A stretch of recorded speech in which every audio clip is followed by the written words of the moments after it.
Salve Deus. Salve Hoje nós Deus. estamos com o adjunto Uruamê, mestre Fogaça, que está nos dando a oportunidade para que a gente conheça a história do adjunto Uruamê, mestre Fogaça, como ele chegou até o vale, enfim, a história dos príncipes do amanhecer, dos adjuntos,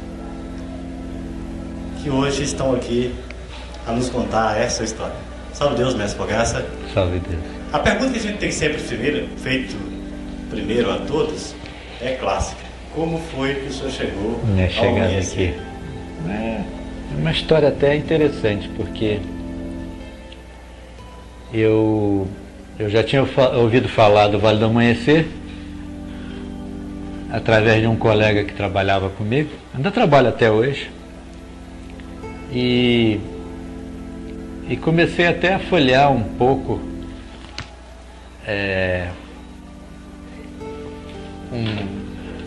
aquele livro sobre os olhos da clarividente. Isso foi nos idos de 74, por aí. Mas eu nunca me liguei a nada assim que tipo Umbanda, Candomblé, nada que mexesse assim com o espírito.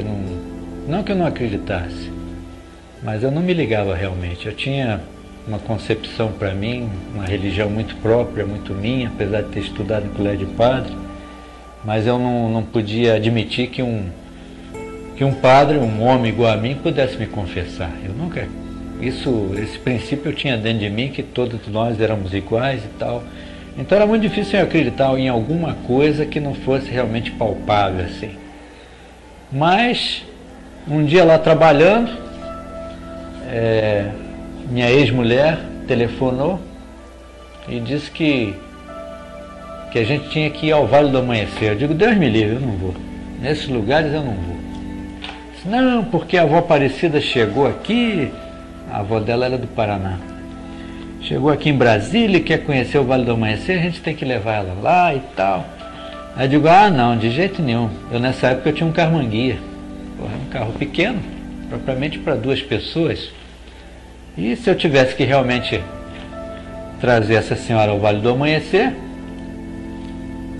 seria eu, Liliana, as 2 crianças e ela, quer dizer, num carro-manguia, aquilo ia ficar meio apertado, né? Aí eu digo, não, eu não vou lá não gosto desses lugares assim e tal. Poxa, mas você vai fazer isso comigo e tal, não sei o quê. E desligou assim, meio contrariada, né? Porque eu disse que isso eram umas 4 horas da tarde de uma quarta-feira. E meu chefe ouviu a conversa. A minha sala era na frente da sala dele, quer dizer, as pessoas tinham que passar pela minha sala para ir para a sala dele. Então, como era pertinho, ele ouviu a conversa por telefone e levantou lá, veio até a minha sala e disse assim, mas que história é essa? Por que você não vai levar a Liliana onde é que ela quer ir? Aí eu disse, não, eu não vou nesses lugares não, que não sei o que e tal. Aí, disse, não senhor, você está dispensado, vai levar tua mulher onde ela quer. Eu digo, cara, agora tem mais essa. Até meu chefe agora tá contra mim, né? A favor dela. Aí liga para ela e diz que você vai, que você está dispensado. Aí eu liguei e disse, olha, o Hélio aqui me dispensou e tudo, tal, mas eu não. Então você vai. Não, você tem que ir com a gente, que não sei o que, eu não sei onde é, pergunta aí. Se tem esse colega seu aí que sabe, que era o que tinha me emprestado o livro. Aí ele, tá bom. Fui batido pela insistência, né? Aí perguntei ao Maranhão onde é que era, ele me explicou direitinho, fez um mapazinho ali e tal. Tá bom. Aí saí de lá, era mais ou menos umas 5 horas da tarde do plano. Aí peguei o carro-manguia, com todo mundo amontoado lá dentro. Logicamente a avó Aparecida sentou no banco do passageiro do lado. E Liliana e as crianças foram espremidinhas lá atrás. E eu chateado, né? Estava contrariado, não queria vir de jeito nenhum. Porque agora já está escurecendo, são quase 6 horas, eu não sei o caminho direito. Eu estava com o mapa na mão, né? Eu não sei o caminho direito, depois a gente vai se perder. E estou bufando, né? Aí Mas estou vindo. Aí quando chegou ali na altura do colégio agrícola, eu perguntei, Vale do Amanhecer para onde é? Não, só vai aqui, não sei o que, estrada de terra. Eu disse, sujou do carro todo. Aí quando entrei no portão do Vale do Amanhecer, que devagarinho fui chegando ali no portão, na frente da casa grande. Aí eu parei o carro assim, o portão estava fechado, eu parei o carro assim. Aí eu olhei assim, a tia estava na varandinha ali fora, na frente da casa. Aí eu já tinha visto o retrato dela no livro, né? Os olhos assim. Eu digo, nossa, que olhos expressivos. E fiquei olhando assim para ela. Puxa, ela está olhando para mim, né? Aí fiquei em pé assim, parado do lado do carro, e o pessoal foi descendo, e foi coisa, e eu assim, parado, né? Olhando assim para ela. E ela olhando para mim, né? Aí de repente ela entrou. Ela entrou e disse, acho que ela não gostou muito da minha cara não. Aí fechei o carro.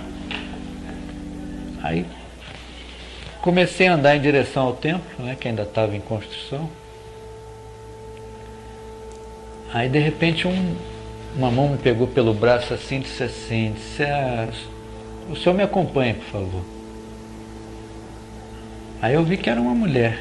Mais tarde vinha saber que era a Terezinha, Teresona. Terezinha cantora. Aí me levou e já me colocou, me colocou nas mãos do Tiago, que eu também não conhecia, vinha conhecer depois, e para passar nos tronos. E eu não vi mais o pessoal, nem Liliana, nem vó Aparecida, nem meus filhos. Sentei no trono, me lembro como se fosse hoje. Vovó Catarina disse assim, graças a Deus, meu filho, nós estamos aguardando você. Que bom que você chegou. Essa é a sua casa. E as lágrimas desceram. Uma emoção que eu não sei dizer de onde veio. E as lágrimas desceram. E ela começou a conversar comigo e tal. Deu algumas passagens. E depois ela ainda relatou um ocorrido comigo, um acidente que eu tinha sofrido uns anos atrás. E descreveu certinho, tudo direitinho. Por que eu não tinha me machucado, não tinha sofrido nada. O carro se destruiu todo e eu tinham colocado uma rede magnética e tal. Aí eu fiquei assim, disse, poxa, mas sabe até do acidente e tudo. Tal. Aí passei em outro trono, foi a mesma coisa, não me lembro a entidade. Não sei se era Pai José de Aruanda, se eu não me engano, era Pai José de Aruanda, não estou bem lembrado. E repetiu mais ou menos as mesmas palavras, que eu estava sendo aguardado, que eu fazia parte desse corpo mediúnico, papapá e tal. Começou a falar uma porção de coisa, eu me emocionei mais uma vez. E passei num outro trono. E eu estava assim, me sentindo assim, tão leve, tão feliz, que eu nem me dei conta de onde estavam Liliana, o Aparecida, as crianças e nada. Só sei que quando eu saí do trono, o Tiago disse que era para eu sentar ali e aguardar um pouco. Eu fiquei sentado ali olhando, o tempo ainda estava sem telha, sem nada, estava ainda em obras. Mas fiquei assim olhando para cima, já era noite. Aí estou sentadinho ali quietinho, de repente quando eu olho assim, aquela movimentação assim, em volta de mim, aí eu digo, ué, o que está acontecendo? Aí quando eu olho, tinha a Neiva sentada do meu lado. Sabe Deus, meu filho, está gostando? Aí eu olhei para ela e disse, eu estou adorando, isso daqui é muito bonito, estou me sentindo muito bem. Eu disse, pois é, meu filho, é a sua casa. Aí ela disse, eu gostaria de conversar mais com você, mas esse pessoal não deixa. Eles não vou poder ficar aqui com você. E levantou. Eu fiquei assim meio chateado na hora, que achei que eu tinha falado alguma coisa que não tinha agradado, não sei. Aí veio uma outra pessoa que mais tarde eu vim identificar como sendo o Mestre Cruz, dizendo que era para eu providenciar o meu desenvolvimento, que a tia tinha falado com ele. E aí eu fui fazer a identificação. Isso foi numa quarta-feira. No domingo eu estava aqui já para tomar minha primeira aula. Ou melhor, fazer a triagem, né? E muito tempo depois, não sei quantas horas depois, é que eu vim encontrar com Liliana, a avó Aparecida e as crianças. E a avó Aparecida, ela tinha vindo ao vale para falar com a tia Neiva. Em resumo, quem falou com a tia Neiva fui eu, quem foi recebido por tia Neiva fui eu, e ela nem sequer conseguiu chegar perto de tia Neiva. Ela foi apenas um instrumento para minha chegada aqui. Isso eu nunca mais esqueço. E no domingo, quando eu vim iniciar meu desenvolvimento, novamente eu tive a oportunidade de conversar com a tia, rapidamente, lógico. E depois passei um bom tempo sem vê-la, sem poder estar com ela, falta de oportunidade. E muitos anos depois, ela chegou para mim um dia e disse assim, ah, meu filho, eu nunca vou me esquecer da tua chegada aqui. Eu digo, por quê? Ela disse, particularmente a sua chegada aqui eu nunca vou esquecer. Porque quando você vinha na estrada, Pai Seta Branca me cutucou e disse assim, Neiva, fique atenta que está chegando um grande mestre. Ela disse, mestre, meu pai? Mestre? Ela disse, um grande mestre luz. E ela disse que gravou isso porque ela não sabia o que era o mestrado ainda. Que depois o pai veio explicar a ela. Então que para ela, eu fui, digamos assim, o início desse questionamento dela, que é o mestrado. Porque o Pai Seta Branca disse um grande mestre, e ela ficou querendo saber o que era o mestre. E foi aí que o Pai Seta Branca começou a explicar-lhe. Então ela disse que nunca esqueceu a minha chegada aqui por causa disso. E quando realmente se deu o mestrado, a primeira coisa que ela fez foi me cobrar que eu fizesse o mestrado. Eu não queria fazer porque eu achava que o mestrado era muita responsabilidade. Eu não conhecia quase nada para me tornar um mestre. Disse, não, você vai fazer. E mandou Alencar atrás de mim para que eu fizesse o mestrado, a elevação de espadas. Mas eu era teimoso e não fiz a primeira, que foi em novembro de 75. Eu só fui fazer a segunda, que foi em fevereiro de 76. Porque eu não queria fazer. Eu achava que não tinha condições de ser mestre. Como ela não tinha me falado nada a respeito do que o Pai Seta Branca tinha dito, né? Ela só veio me confirmar isso muito depois. Eu fiquei na minha, achei que não tinha condições de ser mestre, pronto. Só em fevereiro, aí sim, aí eu vi que muita gente estava fazendo, eu disse, então eu vou ser obrigado a fazer também. Aí fiz. E recebi a classificação primeiro mestre luz curador. Classificação da qual muito me orgulho, porque, como a tia dizia, muita responsabilidade ser um curador. E graças a Deus eu tenho essa herança, esse fluido. E eu guardo com muito carinho a recordação desses dias, né, desse começo de convivência, não só com tia, mas principalmente com aqueles que seriam mais tarde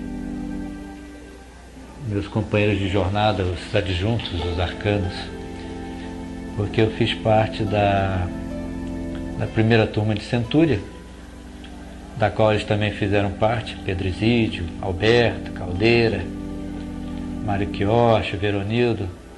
Era um grupo grande, Guilherme. E eu me lembro direitinho que Dessa primeira centúria que saíram os adjuntos, a primeira leva de adjuntos.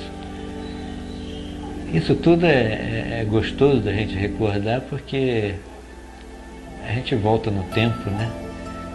E aquela época parece que as coisas eram mais difíceis no sentido da compreensão, mas eram mais fáceis, porque não havia muita, digamos assim, eram todos mais ou menos iguais, né? Como eu acho que deveríamos ser hoje. Nós somos uma irmandade, uma congregação, mas nem sempre as coisas ocorrem do jeito que a gente pensa, que a gente entende.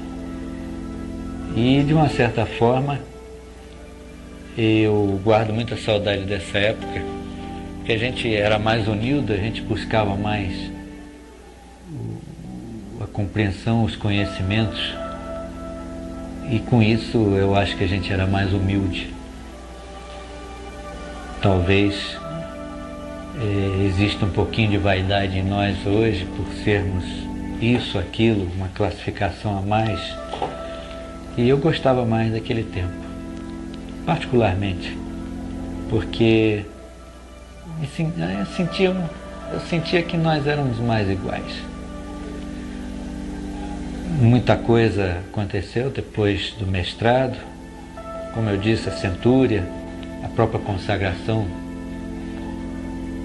dos adjuntos em 78, 1º de maio de 78, nunca me esqueço. Foi fantástico. Eu uso esse termo porque realmente foi fantástico, foi grandioso, foi significativa aquela consagração. Apesar do que a gente entendia muito pouco na época o que era um adjunto. Eu acho que até hoje a gente ainda não entende bem o que é um adjunto. Eu prefiro dizer que eu sou um bom doutrinador, me considero um doutrinador, mais do que um adjunto, um arcano, porque a compreensão do doutrinador eu tenho muito bem essa compreensão. Já do adjunto, do arcano, já é mais difícil. Eu acho que a gente só vai saber a dimensão dessa missão, dessa importância, quando a gente estiver do outro lado. Aqui, ainda mais sem a presença dela, que nos ensinava todo dia um pouquinho de cada coisa, o comportamento de um adjunto, as regras, a lei do adjunto, eu acho que fica ainda difícil para nós, né? Essa concepção plena do que é um adjunto, do que é um arcano. Ainda mais sabendo que os grandes arcanos, um deles, nosso Pai Seta Branca, nos torna mais ainda muito responsáveis e de uma missão muito difícil. Mas, graças a Deus, a gente está caminhando. Espero que, na condição de arcano, eu tenha feito e possa fazer ainda muita coisa, levando uma mensagem a esses corações angustiados que nos procurando com muito amor, sempre levar essa doutrina do amanhecer a quem chega, porque é muito importante ser bem recebido, como eu fui bem recebido. É muito comum se ouvir aqui que quem não vem pela dor e não vem pelo amor, vem pela dor. Eu, sinceramente, eu vim de uma forma muito especial. Eu não sentia necessidade de vir e acabei vindo. E ao mesmo tempo eu vi quanto foi importante para mim essa chegada aqui. Eu acho que não teria conseguido passar talvez por nenhuma porta estreita pelas quais eu passei esses anos todos, se não tivesse realmente ingressado nessa doutrina, dado o meu primeiro, segundo, terceiro passo iniciático aqui, feito a consagração que fiz de adjunto e outras posteriores, só mesmo a grandeza de Pai Seta Branca é que nos permite essa realização. Salve Deus. Feito depois da consagração dos adjuntos, consequentemente, paralelo a isso, os trabalhos foram aumentando, trabalhos novos foram surgindo, e a gente tem informação a respeito de um trabalho que o senhor participou muito, e que dizem até que foi-lhe entregue, Estrela Sublimação. Esse trabalho, essa missão, essa herança, ainda hoje conversada sobre ela com o Pai Zé Pedro nos tronos, talvez seja a coisa mais séria que me aconteceu na vida. Agora, toda missão tem seus percalços, tem suas horas tristes e suas horas curadoras. E não podia deixar de ser com relação à Estrela Sublimação. Realmente, há muitos anos atrás, em 1982, eu fui uma bênção de Pai Seta Branca em Pirapora. E esse templo estava sob a responsabilidade do adjunto Aluxan, mestre Mário Quioche. Ele me convidou para acompanhá-lo nessa jornada e eu fui. Nessa comitiva que foi, estava também o mestre Guto, nosso querido Ajanã Guto, e chegando lá, tendo início o trabalho, a bênção do Pai, após a sua incorporação, o Pai Seta Branca pediu que determinados médiuns, ninfas e ajanãs, se colocassem numa posição tal para que se manifestassem aquelas entidades de praxe que fazem parte da corte do Pai, né? Mãe Yara, Mãe Calaça, Mãe Tildes, enfim. Às vezes os ministros, no caso o ministro Aluxan, ministro Uruamê. E nessa designação, o mestre Guto ficou um pouco afastado e não tinha sido dado a ele nenhuma, digamos, missão específica. Mas ele incorporou uma entidade. Como eu estava responsável pelo trabalho, o Mário Quioche tinha me delegado essa missão, eu estava observando atentamente todas as incorporações, inclusive cuidando para que os pacientes não tocassem os aparelhos, as próprias entidades. E, particularmente, eu me ative, a minha atenção se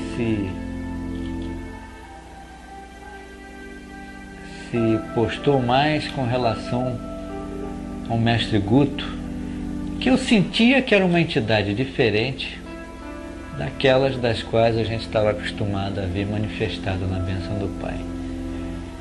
E eu imediatamente impedi que qualquer paciente pedisse a bênção àquela entidade. Foi uma reação assim espontânea, imediata, uma intuição que eu tive para que ninguém chegasse perto daquela entidade, porque ela não iria dar comunicação nenhuma. Era uma incorporação altiva, bonita, chamava atenção inclusive.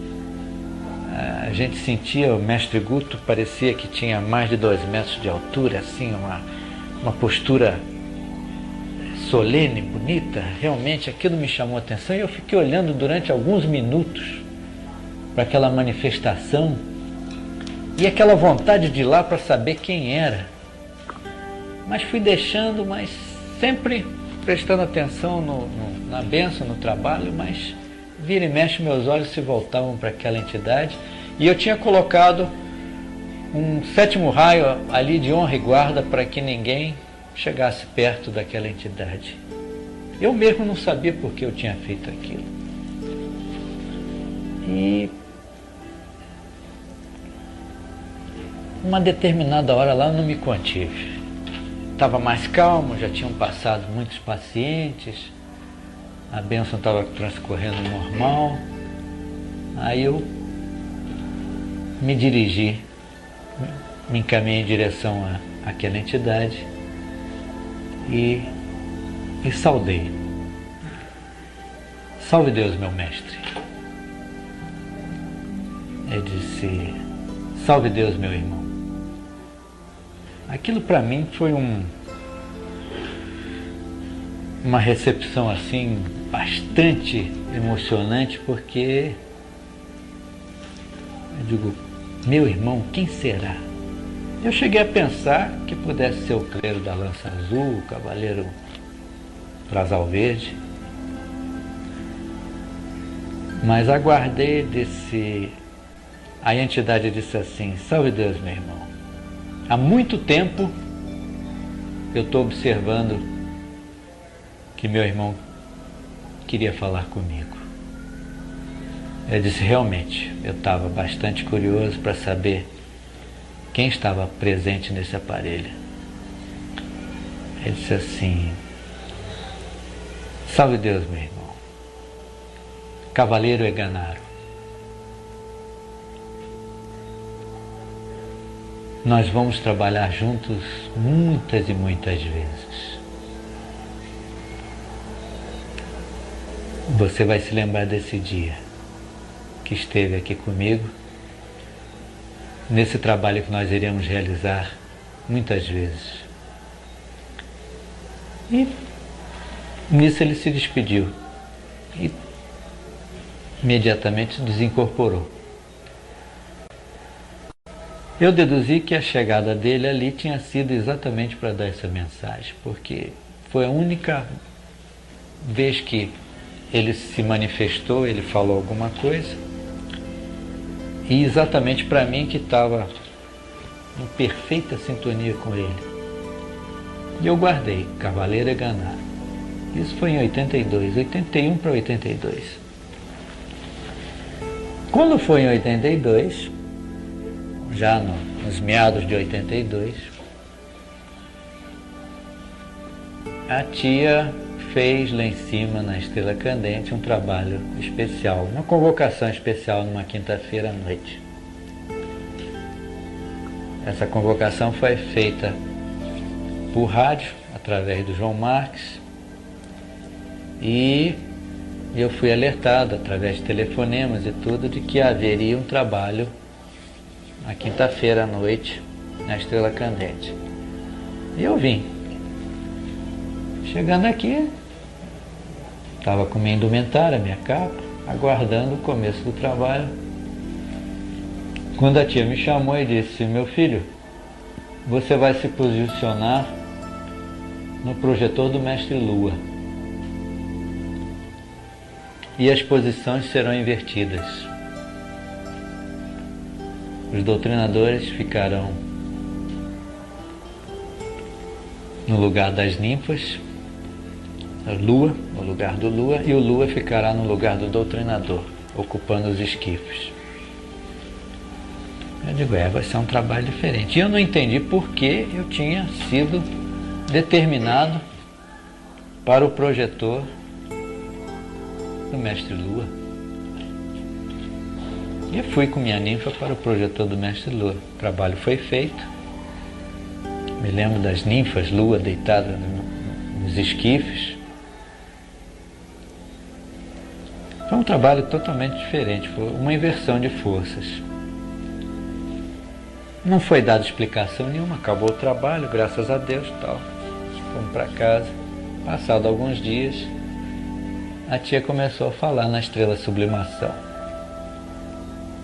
E disse que eu seria o comandante da Estrela Sublimação. Até aí tudo bem. Comandante da Estrela Sublimação, trabalho novo.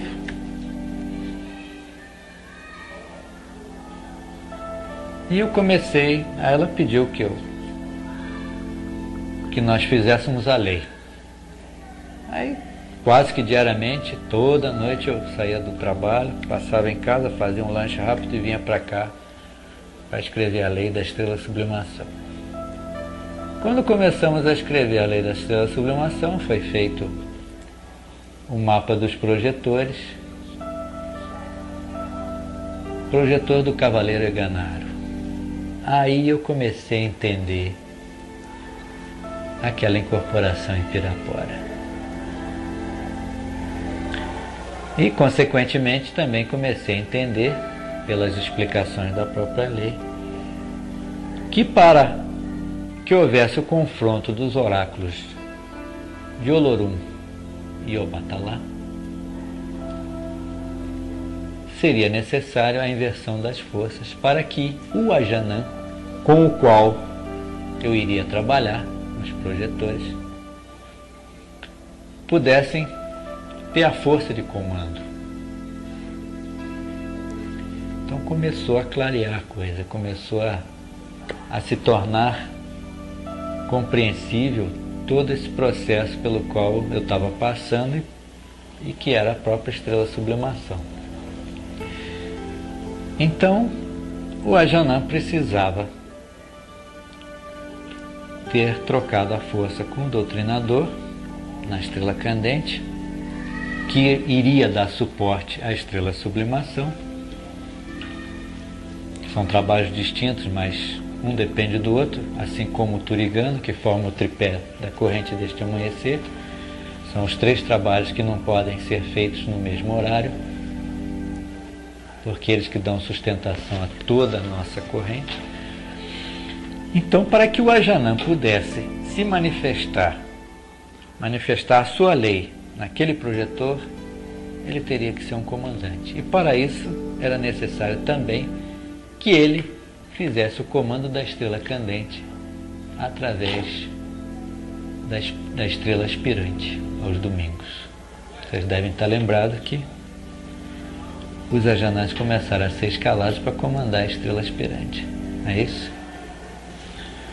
E esse comando é que deu essa condição ao Ajanã poder comandar, porque o comando da Estrela Sublimação é do Ajanã, o oráculo de Olorum.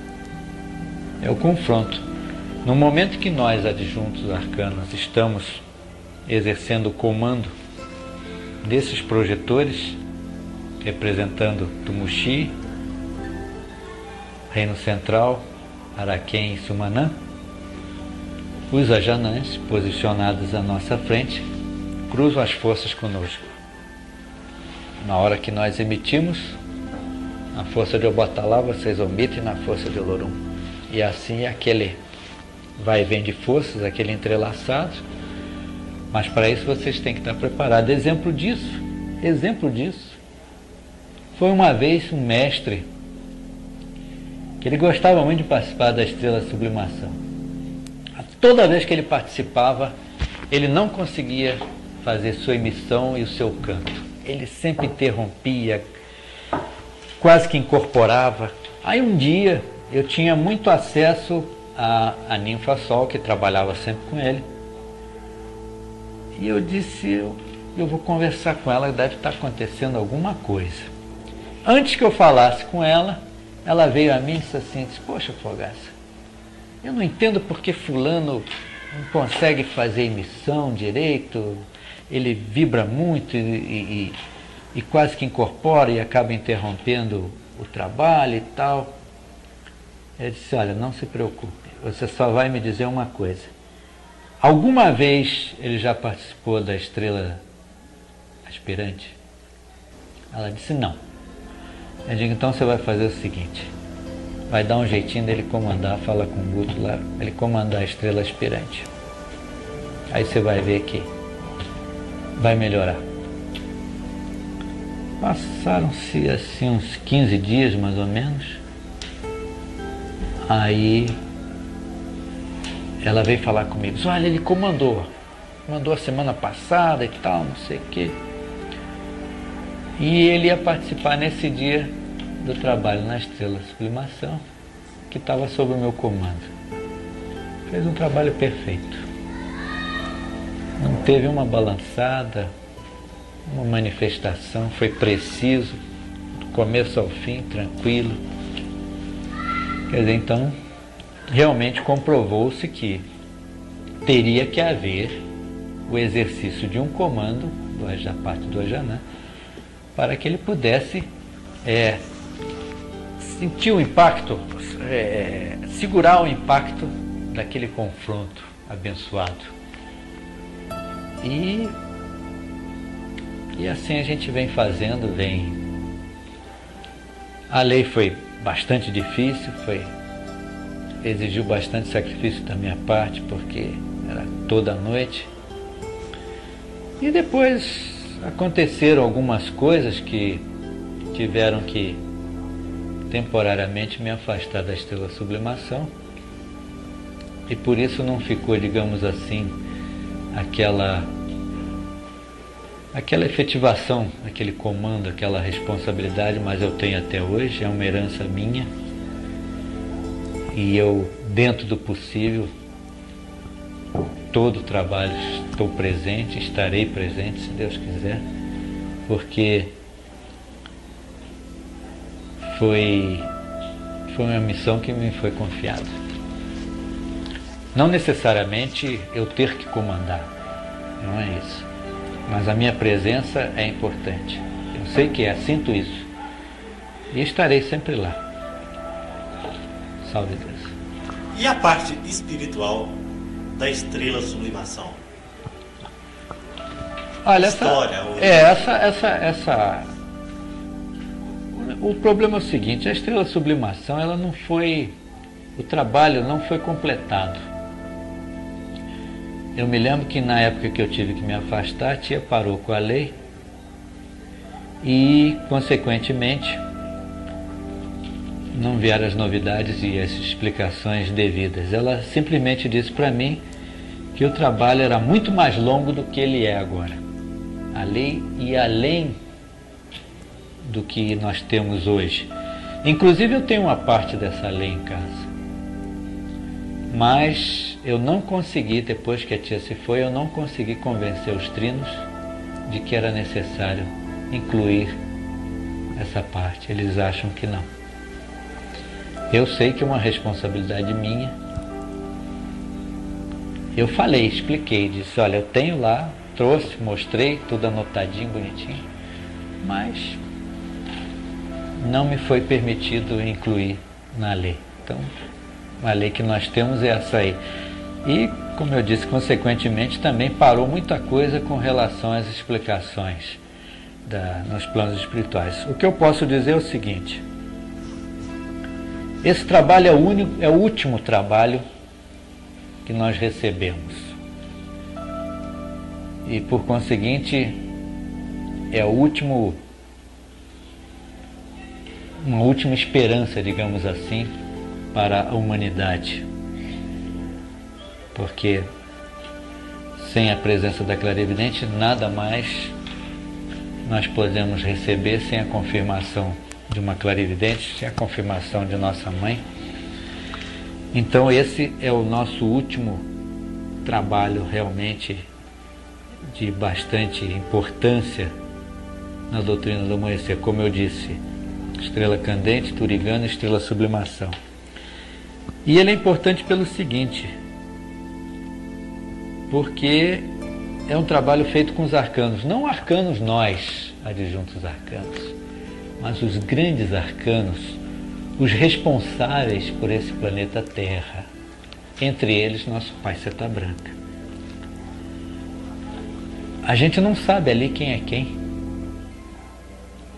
mas o Pai está ali. E pode estar num projetor do ministro Agamor, tá? Inclusive ali nesse projetor do ministro Agamor poderia haver uma manifestação de uma entidade e que os pacientes tomariam face. Isso tudo ficou de fora. Isso tudo ficou de fora. Infelizmente, eu me sinto em parte responsável. É uma cruz que eu carrego, mas o que eu vou fazer? Na época eu tinha que tomar uma decisão, eu precisava tomar uma decisão, e que não era compatível com o trabalho que estava sendo iniciado, que era a estrela sublimação. Uma decisão aqui no plano físico. E eu tive que, logicamente, para tratar desse assunto, eu tive que me afastar. Foi até a tia que falou: meu filho, você não pode mexer com as duas coisas. Então, nesse meio termo aí que você resolve, outros vão comandar a estrela, passar a responsabilidade para eles, depois você retorna. Quando ela disse: você já está, pode retornar, eu não consegui mais trazer a lei que eu tinha. E aí logo em seguida ela se foi, né? E realmente encontrei barreiras intransponíveis, digamos assim, para que essa lei em trabalho, né? E voltando ao que eu estava falando sobre os arcanos, eles são realmente as entidades responsáveis por esse planeta, logicamente responsáveis pelas transformações que irão sofrer o planeta, pela preparação para o terceiro milênio. E nós somos seus representantes. Ali na estrela sublimação, a Janãs e adjuntos, sétimos raios, são responsáveis por essa transformação. Por isso que é muito importante esse trabalho.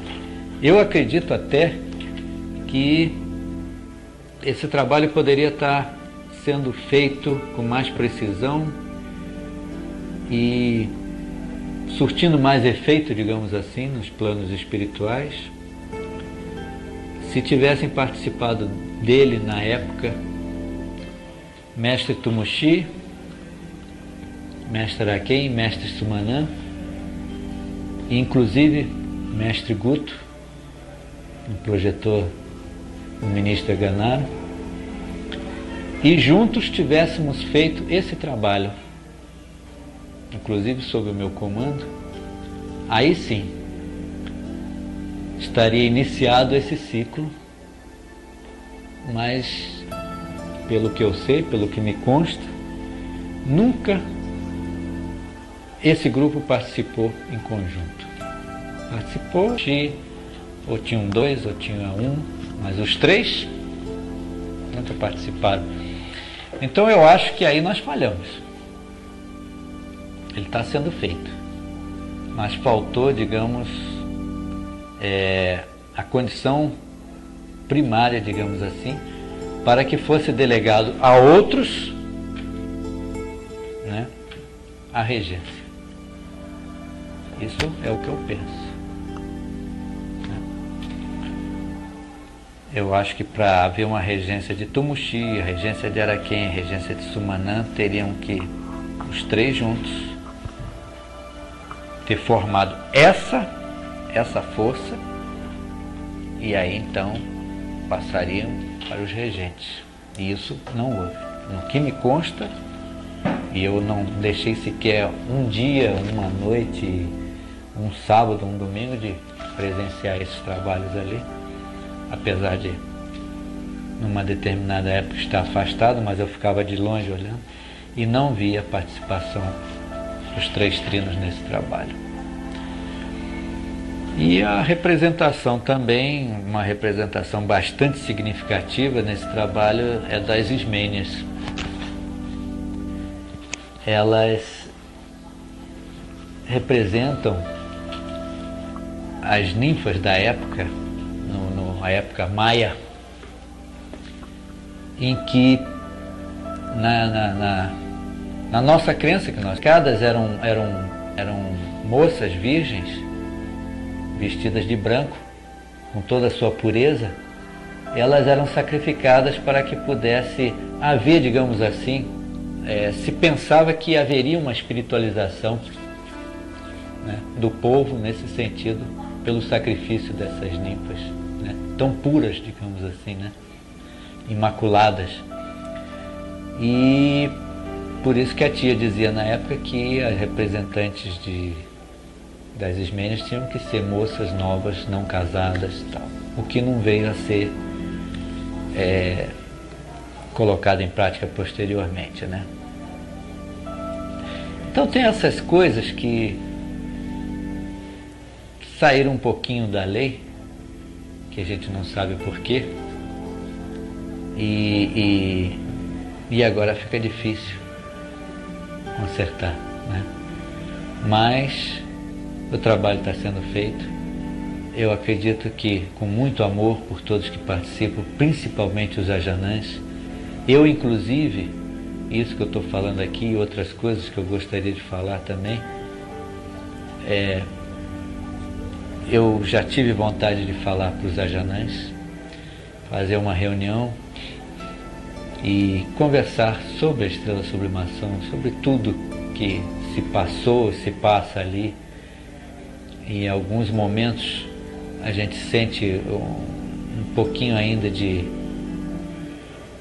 vacilo de um ou outro, e ali tem que ser muito preciso, tanto da nossa parte quanto da parte dos ajanãs. Isso tudo eu gostaria que fosse conversado, explicado. A mesa evangélica é a minha grande preocupação ali. Eu já quebrei algumas lanças ali por causa dessa mesa evangélica, porque ali não há incorporação. Não há incorporação. Inclusive no começo não, até algum tempo atrás, não dependia de mim a escolha do comandante da mesa, então eu não podia explicar, mas eu presenciei várias vezes sétimos raios abrindo aquela mesa, pedindo a presença de irmãos sofredores. Quando as ismênias saem do Turigano e fazem aquela jornada, é como diz a lei, é como se elas trouxessem as impregnações, as emanações dos palácios e das choupanas. O que vem a ser os palácios e as choupanas? É toda a riqueza e toda a pobreza. Enfim, é o nosso mundo. É a passagem delas pelo mundo. Então é uma impregnação forte, significativa, e elas adentram o oráculo de Neru, escreva testemunho, e vão ainda colhendo aquelas impregnações até que é dada a elas a oportunidade de se deitarem nos esquifes, que é o momento do sacrifício, que é a purificação do povo que nós representamos naquela época, que são os maias. Então, nesse momento, cabe a quem puxar essas energias? A mesa evangélica. Por isso que é só centurião que tem que participar, né? E nos receptores, os ajanãs. Nos projetores, os sétimos raios consagrados. E as ninfas-sol fazendo a guarda dos ajanãs. Então, vocês veem a precisão da coisa, e no entanto, de repente, você vê um sétimo raio consagrado pedindo a incorporação de irmãozinho sofredor, como eu já precisei. Eu, sinceramente, eu quase desfaleço nessa hora. Eu sinto até a cabeça girar assim, mas o que a gente vai fazer?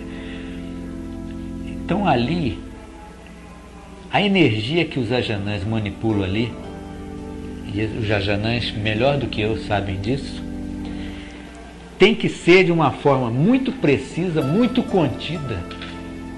E não é à toa que eles são centuriões. Então não há manifestação. É uma energia fortíssima, fortíssima, a ponto de desintegrar quem não está preparado. Então não é irmão sofredor. Não é irmão sofredor. Não é pedir a incorporação de irmão sofredor. É abrir o trabalho evangélico na estrela de sublimação. Abrir aquele momento evangélico, aquele momento de manipulação, né? Aquela carga fortíssima, para então depois se fechar numa contagem. Aí sim se manipula tudo aquilo ali, o bem, o mal, o que é bom, o que não é. E o povo de Cachoeira, Cereja de Iemanjá fazem a limpeza. Aí depois as ninfas se erguem dos esquifes. O trabalho não tem começo nem fim. Ele começou sem ter um começo, uma abertura. E também não findou, não. Mas sai, é como se continuasse alguma coisa ali. Como se ele ficasse sempre aberto. Então você não pode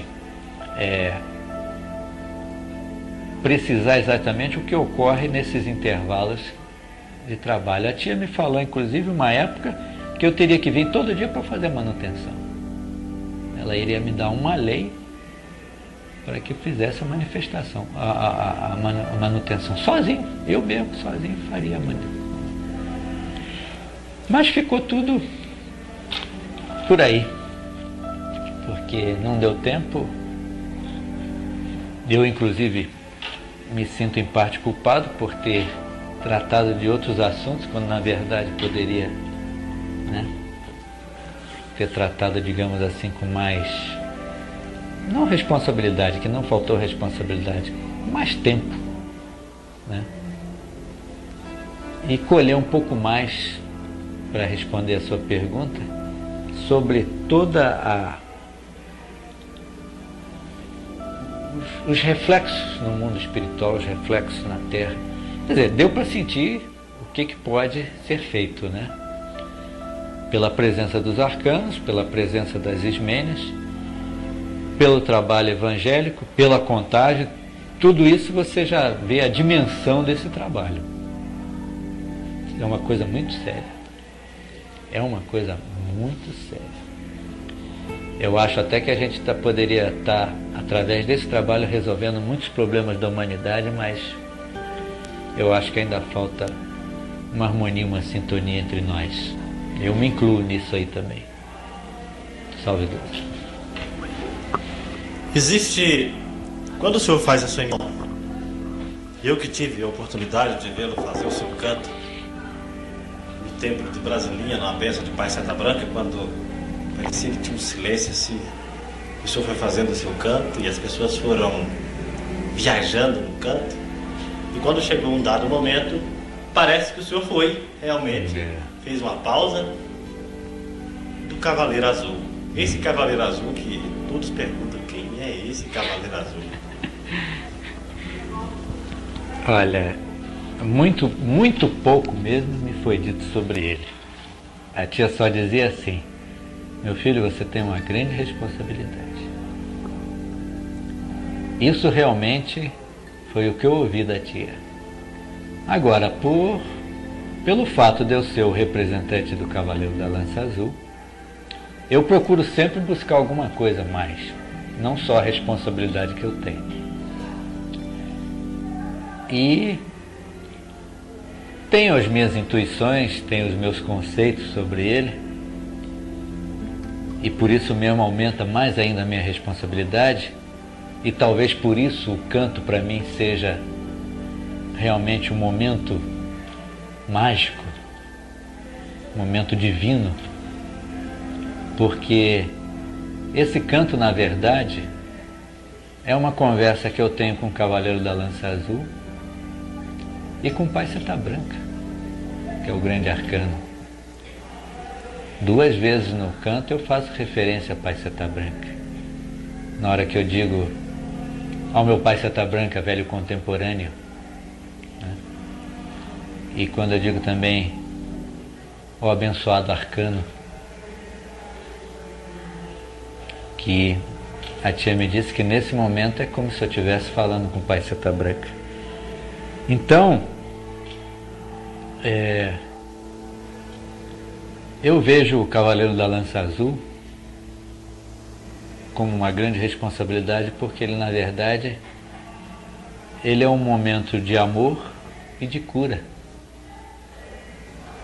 Talvez por isso as pessoas que ouvem o canto, que estão presentes, se sintam tão bem como eu me sinto. E para mim, às vezes, é até difícil, quando realmente eu sinto a projeção, na hora que eu estou realizando o canto, principalmente diante de Pai Seta Branca, eu tenho dificuldade imensa de fazer esse canto diante de Pai Seta Branca, porque ele está ali presente, eu estou conversando com ele, a emoção é muito grande e a força então nem se fala, e realmente é muito difícil segurar, conseguir ficar com o pé no chão e conseguir emitir realmente de viva voz tudo que está ali, tudo que eu estou sentindo aí. O Cavaleiro da Lança Azul é isso, é esse imenso amor, essa cura que a tia dizia. Você é responsável pela cura, é a cura universal, é a cura simples, é a cura iniciática, é a cura do universo. Então ao mesmo tempo que gratificante você representar alguém tão importante, tão grandioso, ao mesmo tempo a contrapartida é uma responsabilidade imensa. E eu me lembro que Mãe Tilde sempre dizia, e muitas vezes ainda diz, que eu nunca perco a oportunidade de fazer esse canto. Quando eu puder, eu faço esse canto, porque é maravilhoso, né? E é isso. Voltando ao canto, a gente sempre fica algumas palavras assim, ele é muito, muito bonita, assim, é uma prece, né? Uhum. E me deste asas.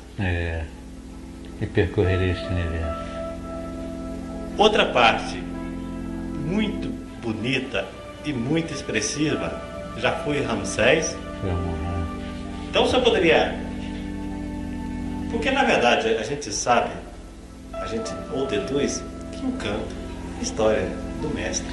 É a história do mestre, mas aí tem o seguinte, veja bem, quantos de nós não foi Ramsés, quantos de nós não foi Amon-Ra? Porque não houve só um Ramsés, não houve só um Amon-Ra. E digamos, seria uma simbologia, digamos assim, tá? Porque não é que sejamos propriamente Ramsés e Amon-Ra. Nós fazíamos parte dessa dinastia, nós fazíamos parte dessa corte. Então nós temos essa herança.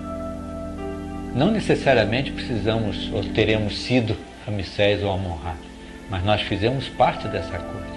Então quando eu digo no canto fui Ramsés, fui Amon-Ra, eu não estou falando de mim, estou falando de nós. Tem a minha parcela, porque muitos de nós fez parte dessa corte, dessa dinastia. Quem foi quem, não sei dizer, tá? É a mesma coisa, vamos fazer por analogia,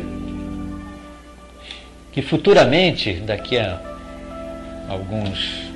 muitos anos, digamos assim, alguém fizer, digamos assim, um canto, uma emissão, alguma coisa, e que vai nos lembrar Tia Neiva, aí vão dizer, e fulano foi Tia Neiva? Não foi Tia Neiva, mas foi Quataí. Nós não somos Tia Neiva, mas nós somos Quataí 108. Nós temos a força decrescente de Quataí 108. Então nós fazemos parte, né? Somos como se fosse Tia Neiva. É isso? Até porque, na condição de doutrinadores, né, quem criou o doutrinador foi ela. Quem trouxe o doutrinador foi Tia Neiva. Então, sempre que fizer referência a doutrinador, é como se nós fôssemos a própria Tia Neiva, digamos assim. Entendeu como é que é? Essa a conotação, essa a visão que eu tenho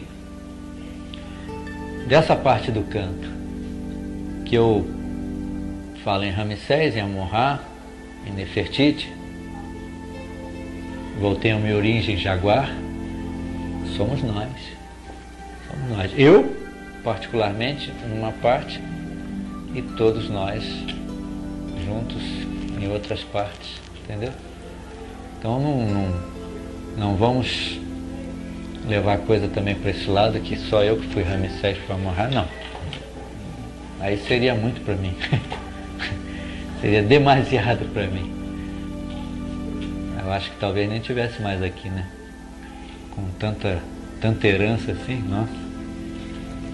Eu acho que isso tudo a gente deduz, a gente recebe as intuições, mas a gente só vai saber mesmo certinho quando estiver do outro lado, né? Aí que as explicações virão, não de uma vez só, porque nós não somos assim tão importantes e independentes e evoluídos mais, né? Mas elas virão também. Elas virão e a gente vai saber direitinho o porquê dos porquês, né? A razão de ser de cada um, de cada coisa, de cada canto. O importante é que, se esse canto é para ser feito por mim, eu faço com muito amor e muita convicção. Eu sei o significado. Não tão preciso para dar uma explicação, mas dentro de mim eu sei o quanto é importante. Salve Deus. Há pouco atrás, o senhor disse os maias, civilização maia, de que todos, ocidentais também, todos nós muitos de nós. Sim. Passamos por os maias. O senhor tem assim alguma colocação, alguma ideia?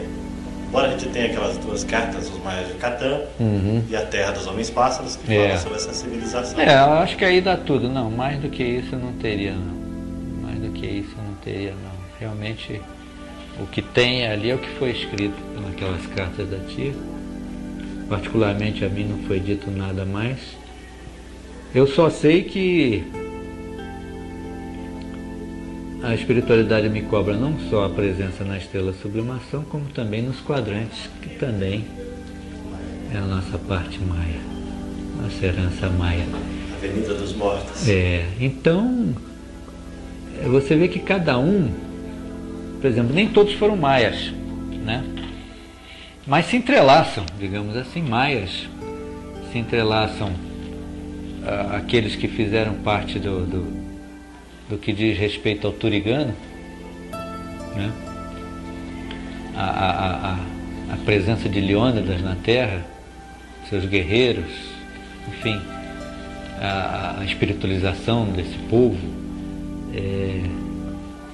enfim, tem uma série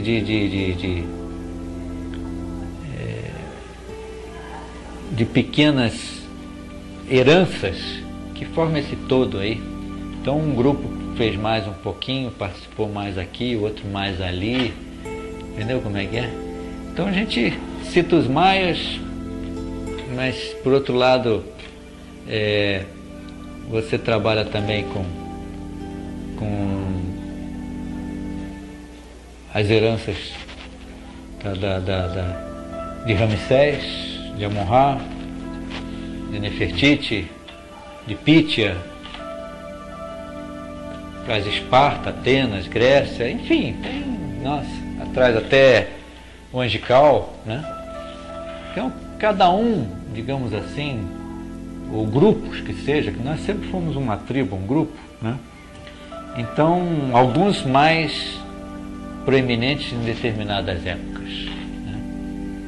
Nós todos tivemos passagem em todas essas épocas, mas eu, por exemplo, particularmente, tenho passagens significativas na França, né? na Guarda Pretoriana, já bem menos significativa na Inconfidência, bem menos significativa no Angelical, entendeu? Então, há um tempero, digamos assim, né? Acredito que outros foram mais acentuadas no Angelical, então são aqueles que procuram mais o Angelical, se identificam mais com o Angelical, né?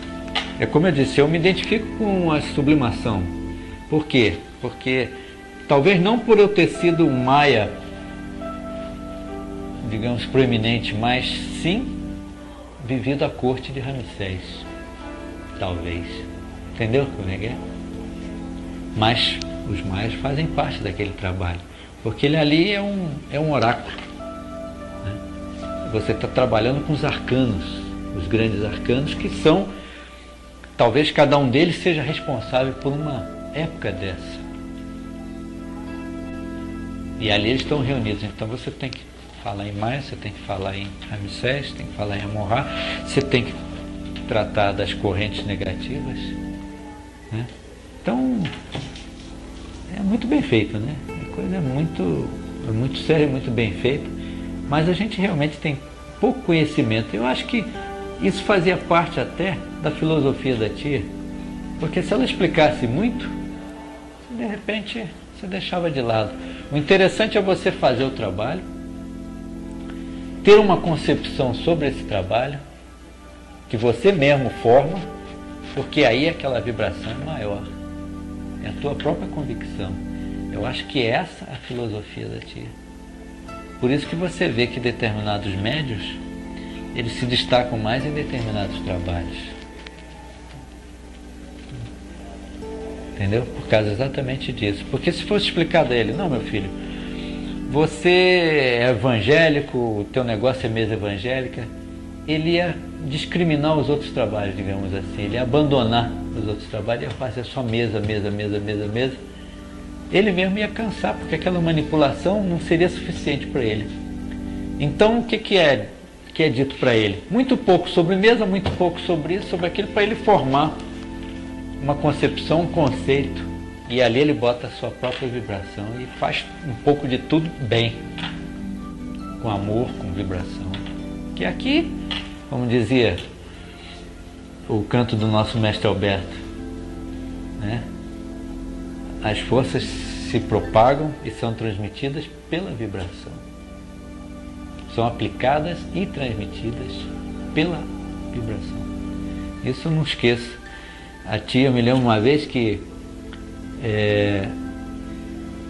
nós estávamos lá em cima num trabalho especial, na Estrela Candente também, uma chamada especial, e eu me lembro que Tumuxi foi chamado para fazer a emissão e o canto dele. E ele chegou lá e eu já assim, tudo rapidinho e tal. Depois que a tia fez cara feia, eu estava do lado dela assim, ela fez uma cara feia assim, quando ele acabou, eu disse, que isso, Mário? Não tem vibração nenhuma aí, você não falou nada, não fez nada. Porque foi tudo... Então é a vibração que determina, quer dizer, então o médium, ele forma uma consciência, uma concepção do trabalho, ele mesmo faz, ele mesmo, então, aquela força é muito maior, ele vibra muito mais do que uma explicação que é dada a ele. Não é isso? Então eu acho que essa que é a chave que a tia nos deixou, e a gente às vezes não entende, mas ela explicou tão pouco sobre isso, mas é assim mesmo. A coisa não pode ser muito relaxando, né? Tem que ser, você tem que buscar. Você buscando, você vai crescendo, e é o que acontece comigo. Você me pergunta sobre estrela de sublimação, cada dia eu te digo uma coisa. Tá? Cada dia eu te digo uma coisa. Amanhã eu já tenho novidades, te garanto. E assim vai indo, entende? Talvez aqui a gente ficasse a noite inteira falando sobre estrela de sublimação, que vai, ao mesmo tempo que eu vou falando, vai surgindo. Minha mente está trabalhando, eu estou buscando, estou recebendo, estou... Entende? Isso é que vale. Se tivesse sido dado para mim a lei e as explicações tudo detalhadazinho, eu ia parar. Alguém me perguntava, não, ó, aqui não está. E fim de papo. Não é assim. Não é assim. Cada dia é um dia. Cada trabalho é um trabalho. Amanhã acontece qualquer coisa lá, ou hoje, como aconteceu, ou amanhã, você começa, né, a mudar a concepção. Aqui é muito dinâmico. Essa doutrina você pode ter a lei ali formadinha, mas cada dia é diferente. Você faz o turigano hoje, amanhã é diferente. Você faz uma mesa evangélica hoje, daqui a meia hora você faz outra diferente. E assim vai indo, né? Não tem nada igual. Aparentemente a formação é a mesma, mas o trabalho é diferente. A corrente mestra todo dia é aberta por 3 médios, né? 3 comandantes.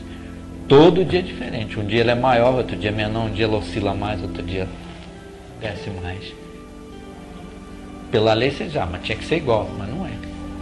Não é. Vai depender da cabeça, da mente de cada um que está ali. E das suas heranças também. Cada trabalho, cada um traz as suas heranças, a sua individualidade. Por isso que você faz a sua emissão, o seu canto, principalmente a emissão, para você se identificar lá nas grandes projeções, né? Nos projetores. E aí você receber a sua herança. Esse é aquele que tem aquela herança. Aí vem, né? Se você estiver em sintonia, bem, você recebe a tua herança.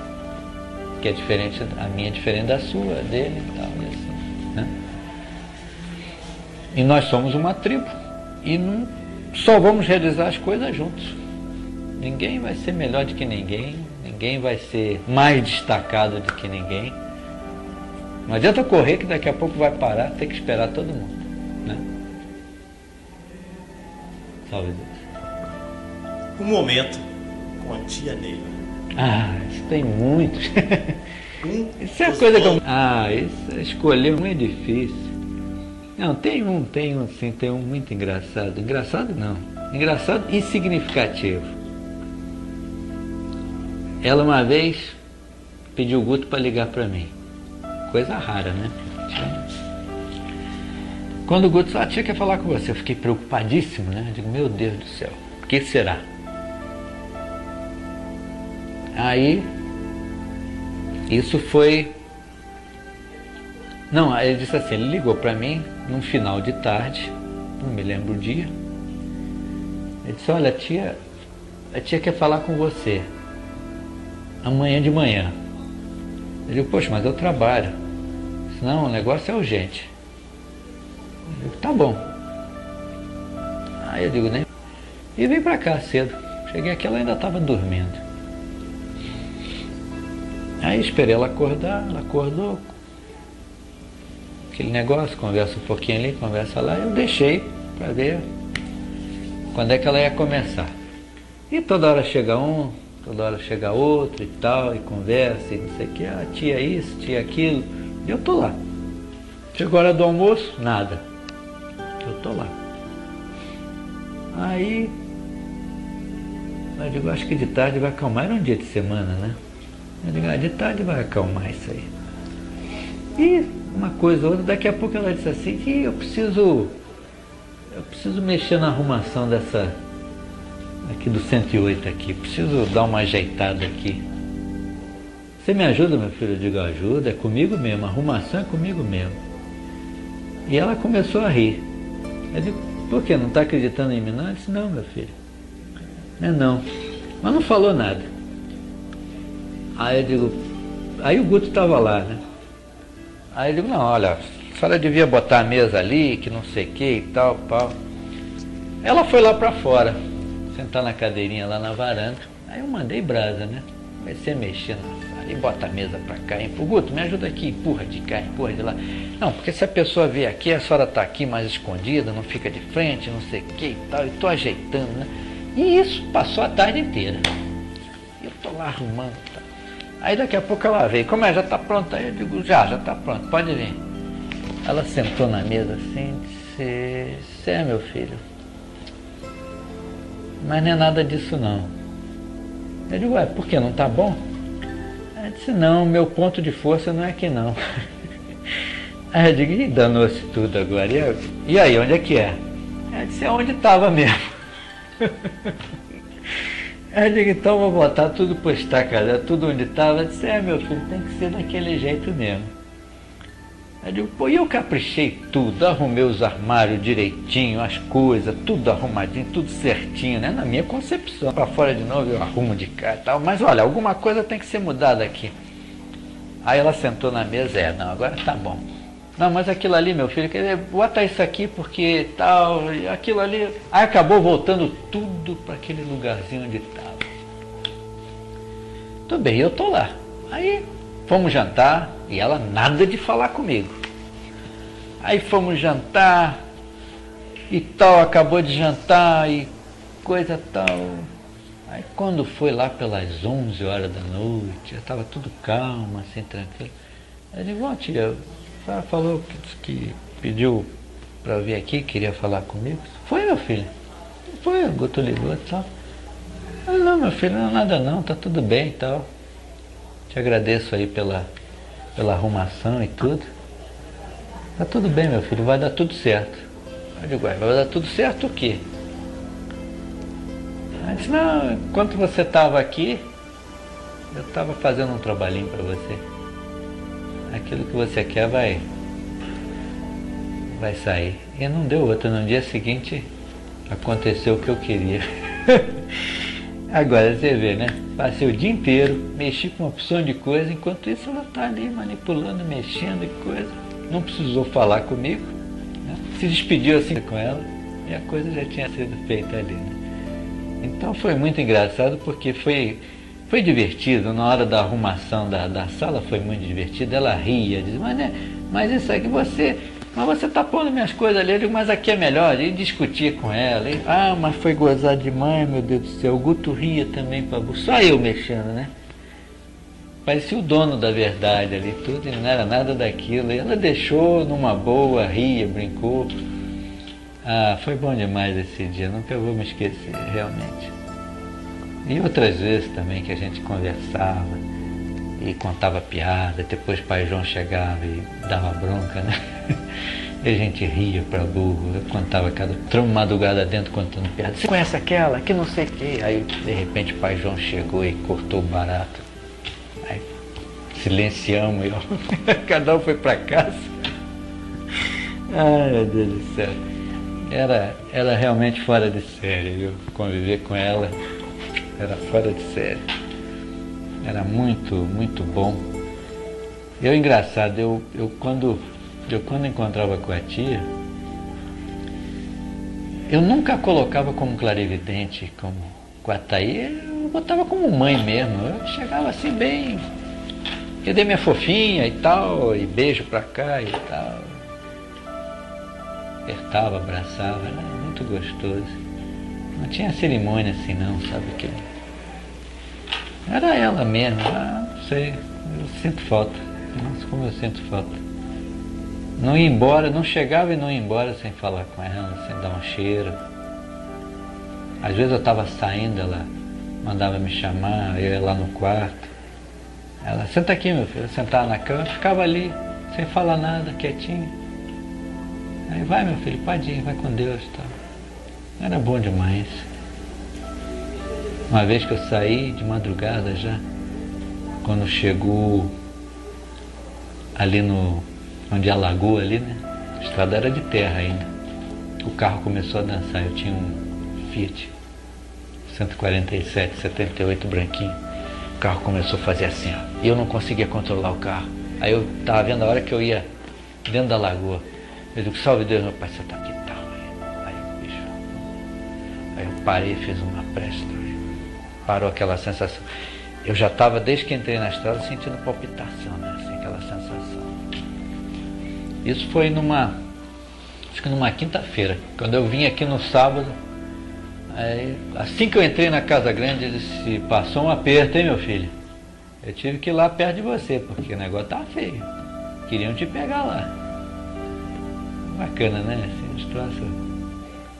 Assim que eu entrei, ela disse: o negócio ficou feio, né, meu filho? Eu fui, o negócio estava feio. Pois é, eu fui lá te ajudar, porque os homens estavam querendo pegar você e jogar dentro da lagoa. Mãe.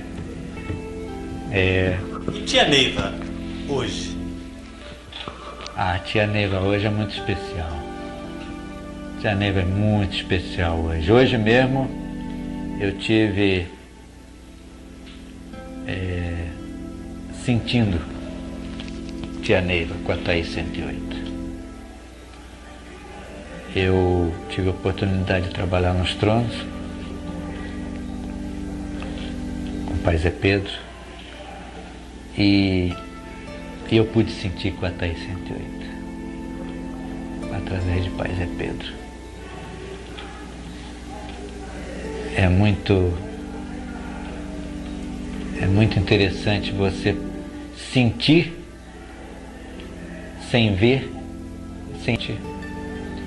Desde que ela se foi, essa presença ausente. Você não identifica através de gestos, de palavras, nada. Você identifica porque ela tem o prefixo. Ela tem o seu prefixo. É inconfundível. É um momento que você está trabalhando que ela se faz presente. Cada um sente do seu modo, da sua maneira. E hoje eu pude sentir. Como sinto nas horas assim que eu estou em reflexão. Ela falou uma coisa interessante que antes dela nos deixar, conversando um dia com ela, disse assim: mas tia, vem cá, não vai ficar ninguém no seu lugar, não? Aquela pergunta que a gente sempre fazia. Aliás, eu não perguntei, não foi bem assim que eu perguntei. Eu disse assim: tia, como é que vai ser quando a senhora nos deixar? For lá para a sua mansão lá, para a sua origem. Ela disse: muito simples, meu filho. Vocês, principalmente vocês doutrinadores, vão trabalhar com a intuição. A intuição de vocês vai ser tão forte que vocês não vão ter dúvida nenhuma na decisão que vocês vão tomar. E realmente, passado uns 15 dias, e de lá para cá, te digo sinceramente, nunca precisei questionar coisa alguma que surgisse à minha frente, assim. Eu sempre tinha a precisão, a certeza de fazer assim, pá. Não precisava perguntar, sequer consultar um preto velho. Nunca tive essa... Às vezes sim, confirmava com o preto velho, diferente. Depois de ter resolvido, ter passado por aquele, ele já aconteceu isso assim e tal. Salve Deus, meu filho, graças a Deus. Então não tinha confirmação. E até hoje, com a Thaís 108, a tia Neiva, é o que ela nos deixou, essa preciosidade, essa grandeza de ser um doutrinador. E aonde estiver, você decide, você faz, você cura, você harmoniza, você... Então a responsabilidade começa como doutrinador. Não é como cavaleiro da lança azul, nem como adjunto Uruamê. É como doutrinador. Aí começa a responsabilidade. E ela é igual. Porque é indiferente a classificação. Doutrinador, esse foco de luz, essa grandeza, deu muito trabalho para ser trazido e para ser desperdiçado assim, simplesmente, doutrinador, sou adjunto, sou arcano, não é não. Antes de tudo eu sou doutrinador e você sempre doutrinador. Me orgulho disso. É quem me deu essa classificação, essa força Tia Neiva conta aí 108 águas em Cristo Jesus. Salve Deus. Bom, hoje, é até interessante o senhor falando de estrela sublimação, eu, por coincidência dessa da vida, fui fazer o projetor do HMOR. HMOR. E, só para registrar, né? O senhor quer dizer mais alguma coisa? Não, eu acho que se a gente for falar sobre o amanhecer, vai ser pouca fita, os registros são muitos. Eu acho que deu para formar um pequeno quadro aí com relação. Eu sei que o senhor foi muito, além da força da crescente do Trino, o senhor foi muito amigo de Mário Sassi. Ah, sim, muito. Eu tive, e até fez um elogio de que nunca tinha sido entrevistado assim com tanta... Ele sempre foi um cavaleiro. Fica aí pro senhor, aberto, sobre Tumuxi, mestre Mário Sassi. Tumuxi tem muita coisa para falar aqui. Tumuxi... O que eu posso falar de Tumuxi que vocês não saibam? Foi um doutrinador, um excelente doutrinador. Foi um mestre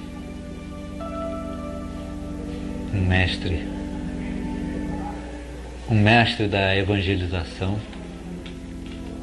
As cartas que ele escreveu, as aulas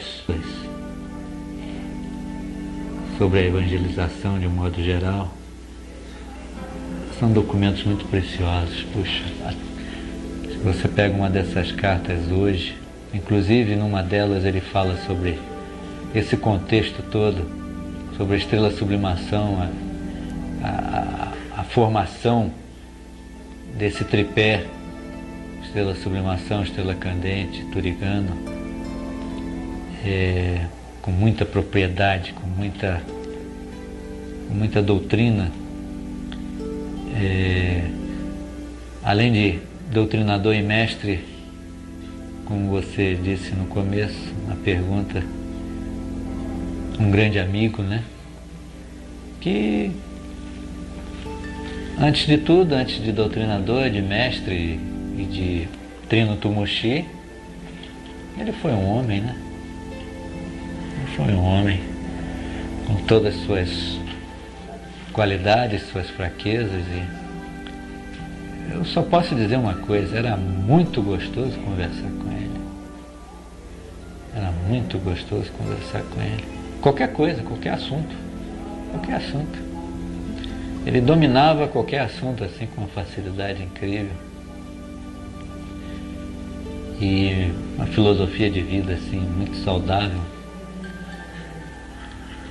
E foi uma pena, né, que tivesse acontecido essa divergência, esse afastamento, digamos assim. Foi uma decisão dele, a gente não podia, né? Foi muito discutido isso. Nossa, como eu discuti com ele sobre isso. Mas não podia influenciá-lo de forma nenhuma, porque, como eu disse, um homem tomou uma decisão. Em cima do homem também um doutrinador e um mestre. E por último, um Tumuxi. Então, o que restou para nós? Aceitar, né? Só Deus sabe o que se passou nisso tudo aí, né? Agora, guardo dele lembranças maravilhosas, momentos assim que tivemos de conversa. Eu me lembro uma vez que eu estava conversando com a tia e aí disse assim para ela: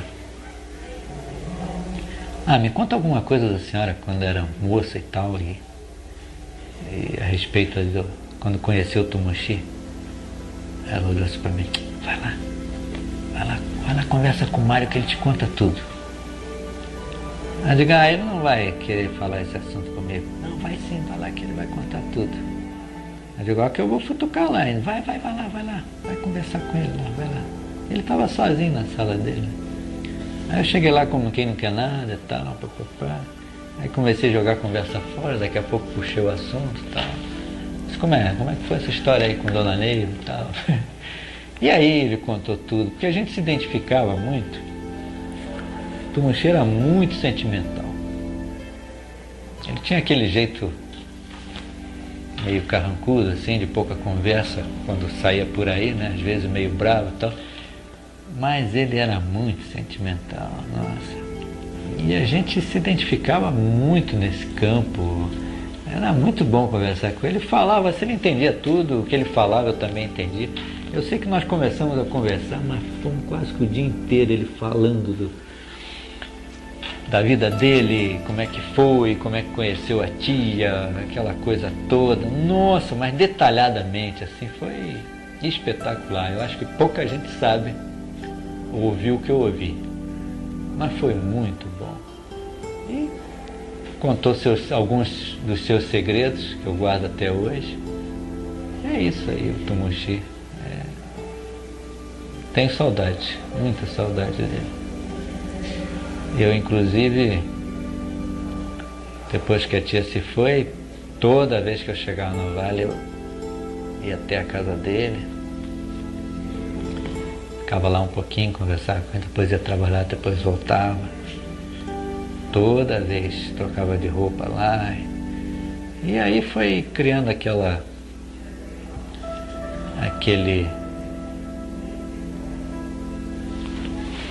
sintonia gostosa. Ele se empolgava muito com tudo que eu falava. Era bom, era muito bom conversar com ele. Vai deixar, está deixando e vai deixar muita saudade. Eu quero agradecer ao senhor. Sente esse senhor aí, né? E pedir a Deus, Cavaleiro da Lança Frasal Verde, né? Ministro Iruamê, que ele dê, porque mais do que um registro, foi um momento muito bom. Graças a Deus. Para mim também. É sempre bom recordar, né? Diz um ditado aí que recordar é viver, né? Eu considero muito isso aí.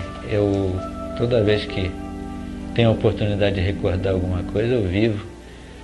A mente da gente é muito ágil, né? Então, quando você está falando, você já está mentalizando, já está trazendo aquela situação. Quando você perguntou sobre a tia, e eu comecei a ver os arquivos, as coisas, a mesa, a cadeira. Mas foi muito gostoso de me relembrar esse dia, que foi muito significativo, apesar de que eu já estava cansado, né? A determinada hora, sem ter ouvido ela falar nada para mim, mas foi muito divertido.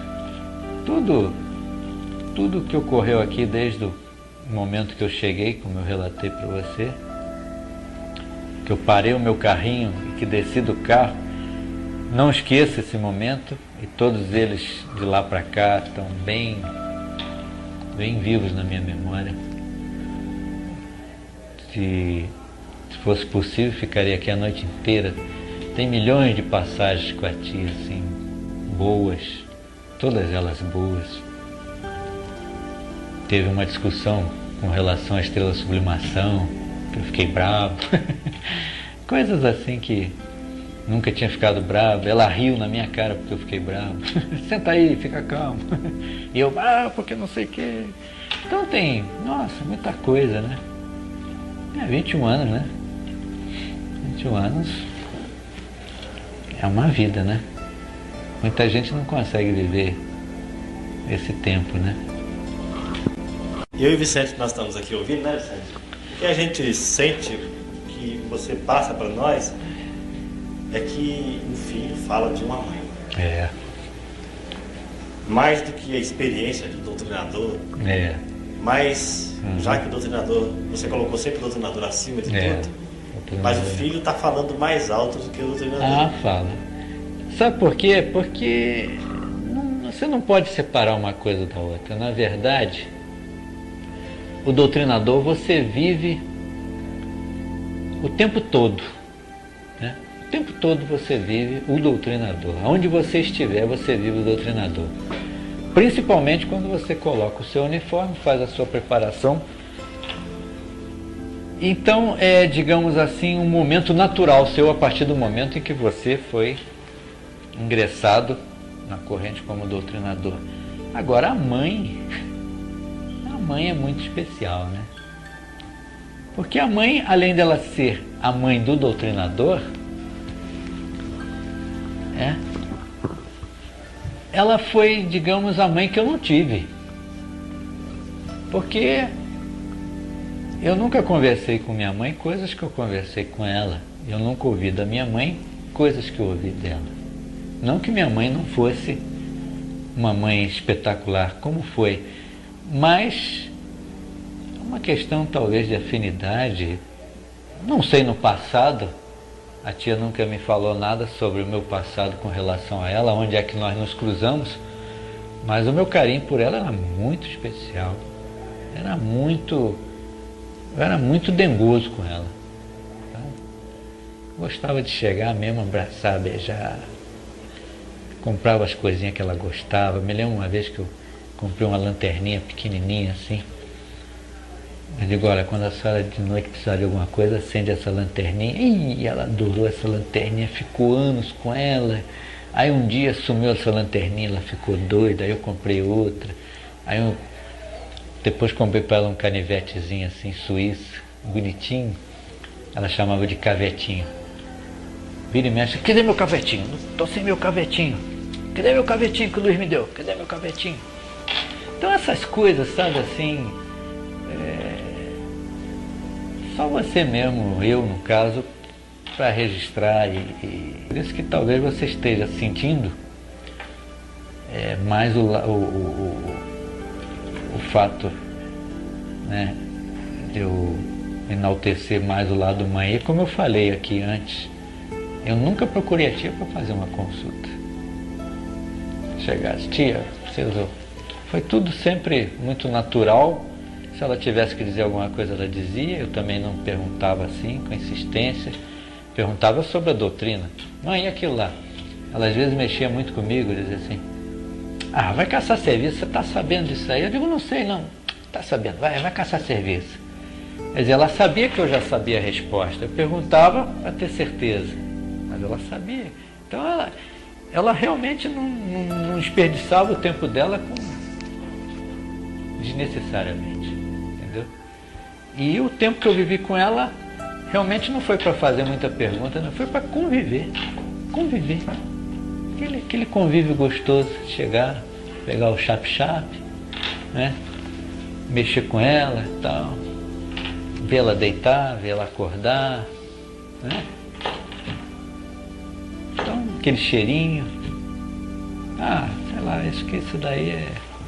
Eu sou muito emotivo, talvez por isso, né? Não sei meus irmãos como é que são, mas eu particularmente sou.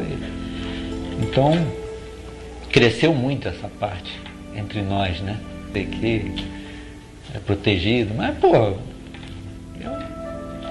não saía, eu não chegava aqui, não saía sem ficar com ela, sem estar com ela, sem saber que ela estava bem. Quando ela ficava doente, tinha as crises que ia lá para os hospitais, eu ficava lá direto, saía do banco, ia para lá e ficava. Enquanto ela não ficasse legal, eu não ficava legal. Não era só perguntar como é que ela está, não, eu ficava lá direto. Você sabe disso. Aqui eu saía por aí perguntando, cadê minha mãe? Cadê minha mãe? Então, e por incrível que pareça, no dia que ela nos deixou, eu estava escalado na presidência do trabalho. Para mim foi um dia terrível, muitas emoções. Ao mesmo tempo que eu tinha que fazer a honra e guarda, tive que receber o corpo, porque afinal de contas eu era o presidente do trabalho. E um corpo já sem vida, né? Então, sei lá, foi difícil aquele 15 de novembro. Mas ela deixou tudo isso aí, né? Isso não pode achar ruim, né? Salve Deus. Então a gente quer lhe agradecer por essa conversa tão boa, né? Graças a Deus, eu é que agradeço. E que... Acho que até passamos da hora aí, né? Não, nós estamos ainda tem uns 20 minutos de vida. Que tudo de bom possa estar presente na sua vida. Deus para vocês também. E que outras pessoas possam ter a oportunidade de ter, como nós tivemos, né, Vicente? De ouvir. Tão bom. Que bom. Eu que sinto feliz e, como eu disse, minha ligação com vocês, não só vocês, que eu digo a Janance, não só é através da Estrela Sublimação, mas muito particular, porque eu acho que muitas coisas que poderiam ser feitas, muitas coisas que poderiam ser modificadas, caberia um entendimento maior entre doutrinadores e ajanãs. Doutrinadores, como eu disse para você, eu dou muito valor ao doutrinador, para não dizer os arcanos, os adjuntos, mas muita coisa poderia ser feita se a gente tivesse um pouquinho mais de entrosamento, de convivência, de reuniões. Eu te digo sinceramente, vou deixar registrado aqui, já conversei inclusive isso com o Nestor, já conversei com o Michel. Eu gostaria de ter uma oportunidade de um dia estar assim com vocês, eu e vocês. Não só eu poderia fazer isso. Eu acho que, olha, te digo sinceramente, ia ser uma grande realização para mim. Eu acho que nós temos tanta coisa para conversar, mas tanta coisa. O papel de vocês, o que vocês são, é muito importante ser discutido, ser conhecido. Ninguém conhece vocês. A grande verdade é essa. Vocês são ilustres desconhecidos. Ninguém procurou conhecer vocês. O homem Vicente, o homem Gilmar, o Ajanã Vicente, o Ajanã Gilmar. Eles se entrelaçam. Só aí você vai entender a dificuldade que vocês têm de muitas vezes projetar as coisas que vocês são capazes de projetar. Teria que haver um veículo, e esse veículo somos nós, doutrinadores. Então eu acredito que muita coisa está encruada, está enrustida dentro de vocês. Nossa, a gente ia fazer coisa, ó. A gente ia fazer coisa do Arco da Velha aqui dentro. Mas nós estamos fazendo, né? Mas poderíamos fazer muito mais.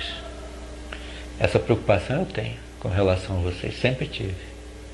Vicente, eu acho que se lembra de uma vez que tia disse: leva ele para conversar com vocês, né? E não foi à toa que ela falou isso, não, porque há uma ligação muito grande e uma compreensão. Não quero ser melhor do que os outros, não, mas eu entendo vocês. E a gente poderia trabalhar isso e modificar um pouco a sintonia. Mas nós vamos conseguir. Eu ainda não entreguei os pontos, não. Eu vou batalhar por isso. Um diazinho que fosse, eu já estaria feliz. Mas estaria mesmo. Não é difícil.